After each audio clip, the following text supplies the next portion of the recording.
Hi, I'm Wanda. And I'm Paula, and we're from Alanda Craft. And today we're going to show you how to make these gorgeous oven mitts. They're just great. They look great and they're practical. Yeah, they've come together so easily. Yes. You'll be surprised. So we'll go now and show you how to make them.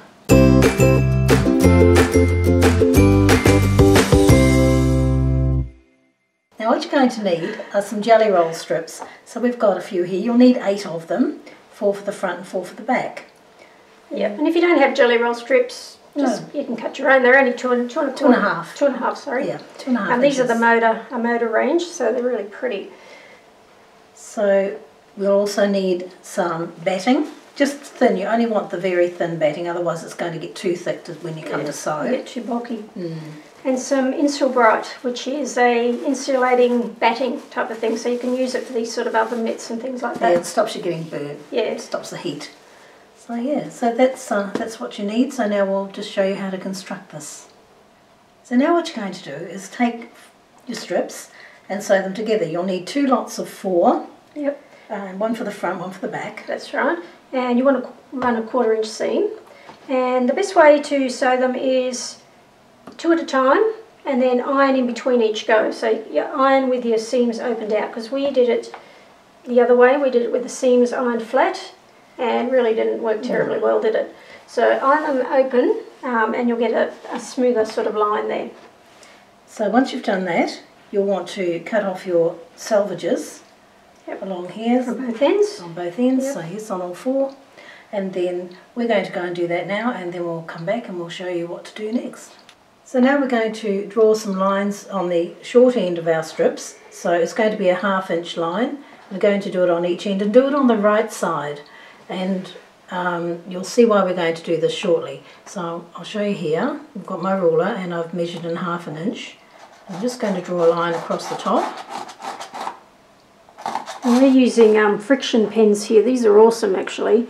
They look like a ballpoint pen, but they're actually they weren't originally made for fabric, but they work awesomely on fabric, because what happens is once you draw the line, if you want to get rid of that line, all you need to do is use your iron over it and it disappears. So really, really good.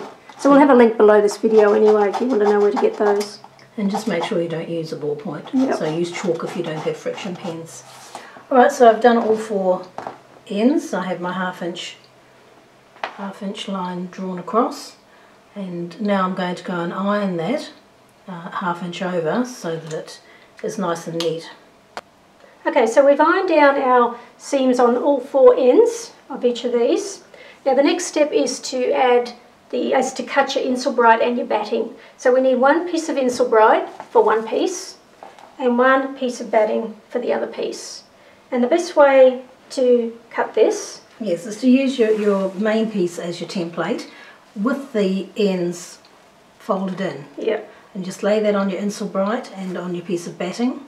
And cut around it. And cut around it. Yep, that's right. And that'll give you the perfect sizing there. Because you want your batting and your Insulbright to be about an inch shorter than your main piece. So you can actually, what we're going to be doing is putting the Insulbright or the batting, depending on which piece you're on, up against there and folding that over.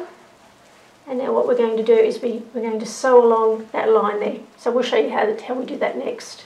And we do that because we don't want so much bulk. If you had this right up to the end and you fold it over, you're going to end up with extra bulk, which you don't need. Yep, that's right. Okay, so we'll go and sew that now. So now we're going to sew the edges down, and you want to sew as close to this edge, not this edge. So as close to this edge as you can.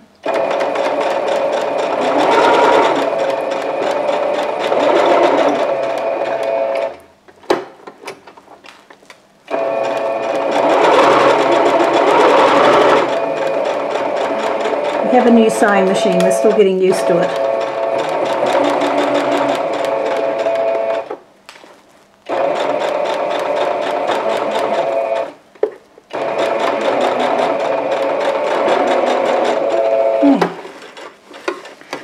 So we've sewn along there, see it makes it nice and neat, and we've done that on all 4 ends.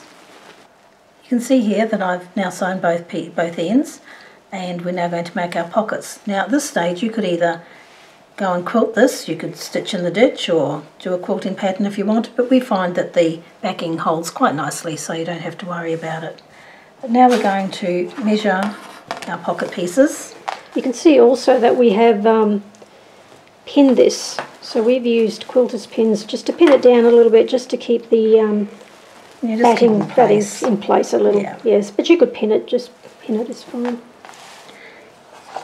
Okay, so what I'm going to do is measure 8 inches for our pocket. So I'll just put a line using my friction pen.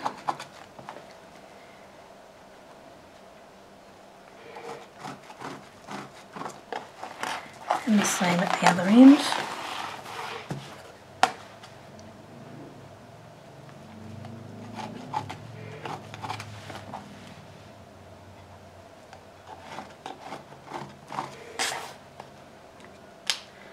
Okay, so now I'll just turn that over and fold up to my pen line. And just pin that. Just make sure you don't pin near the edge, because you want that away from your sewing machine needle. It's just to hold it in place. So we just do the same at the other end there? Yep. Okay, now I've already got the other one done, so you can see there that I've got both pieces already pinned now. So what we're going to do is place one on top of the other.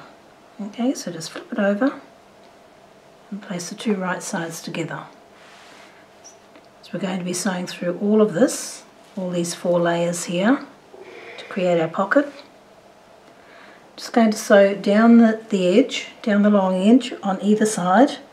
We're not going to sew across the bottom, and I'll show you why when we get to that step. So that's what we're going to do now. We'll take this to the machine and sew it.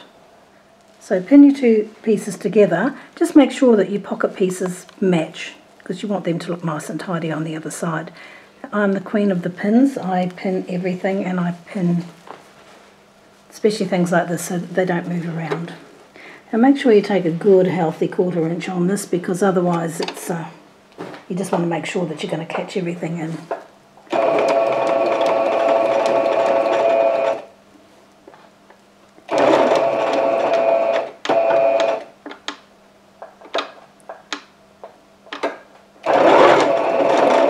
Just do a back stitch, just to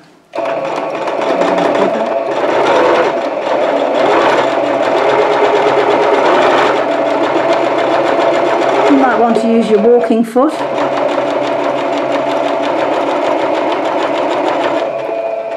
Which is what I'd normally do, but it seems to be handling it all right at the moment, so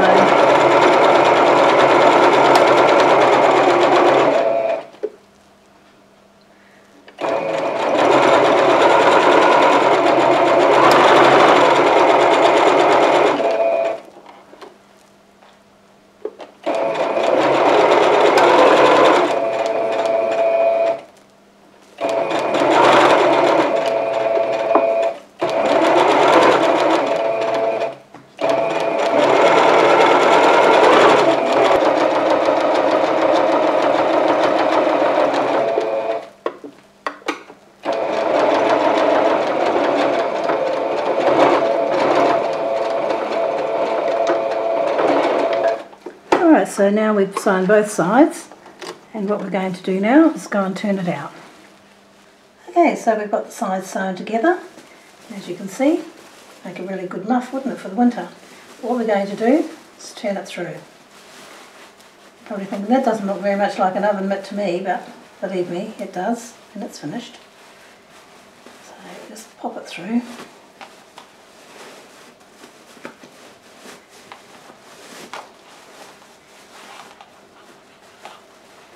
Now at this point we'll take all of our safety pins out, because we don't need those anymore.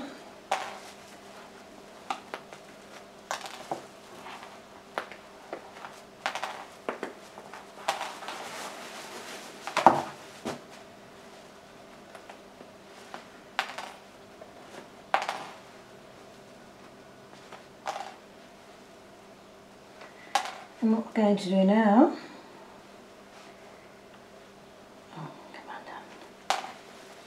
is, so we're going to take one end, I'm going to pull that through, so you've still got that gap, but you're going to pull that right over.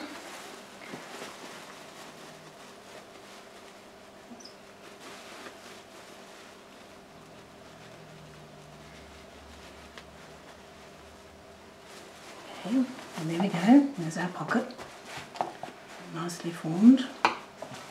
We're going to do the same at the other end. Again, just pull, turn it through.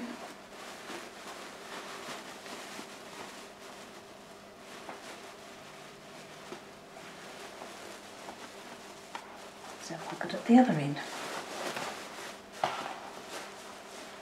And just to finish off, what we're going to do is just do a little top stitch across each end, and that'll keep those pieces there that are not joined, and we'll just keep them joined and make it nice and neat to finish it off.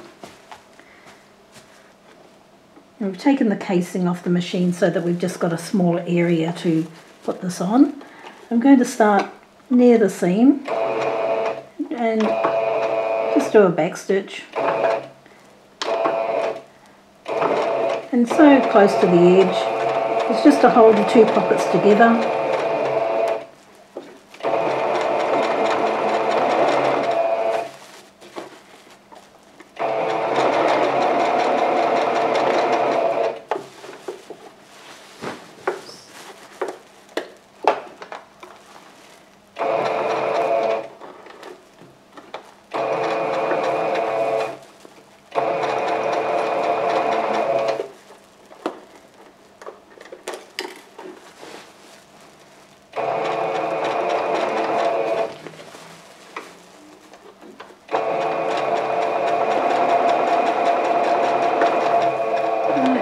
Up to the seam, and actually go into the seam, the same on the other end.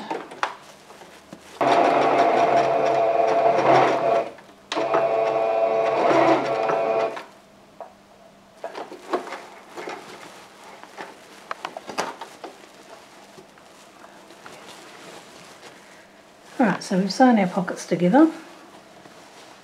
So there we are, all finished. Doesn't it look great? I mean, motor fabrics make everything look great anyway, but you could do this for Christmas and make a great gift in a festive material. But it's practical and it's pretty. Really love these, and you can never have enough.